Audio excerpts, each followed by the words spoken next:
The United States reported nearly 40,000 coronavirus cases on Thursday, a record for the second day in a row. 2 months after cases spiked here in New York, now Texas and Florida are seeing surging infections and some restrictions are being reimposed in both states. Meanwhile, the US Vice President says we did flatten the curve and we're in a much better place. Here's our North America editor, John Sopel. Florida seemed to be flourishing. Beaches had reopened, bars were buzzing.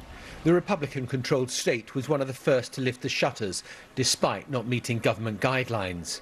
But now coronavirus cases are absolutely skyrocketing, up over 60% in just 24 hours. And the governor is hitting the pause button, urging people to maintain social distancing and wear masks.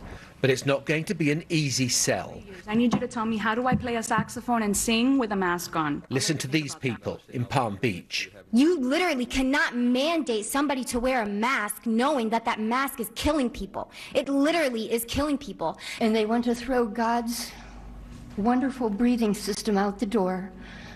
You're all turning your backs on it. And with the US yesterday recording more cases than at any time in the crisis, the pressure is on the president. I can name Kung Flu. I can name 19 different versions of names.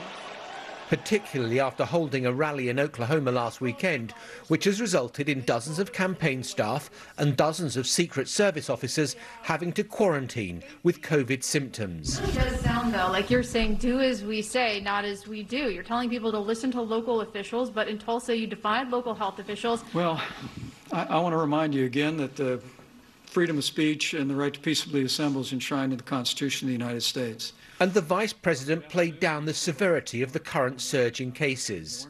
As we see new cases rising, and we're tracking them very carefully, there may be a tendency among the American people to think that we are back to that place that we were 2 months ago, that we're in a time of great losses and great hardship on the American people.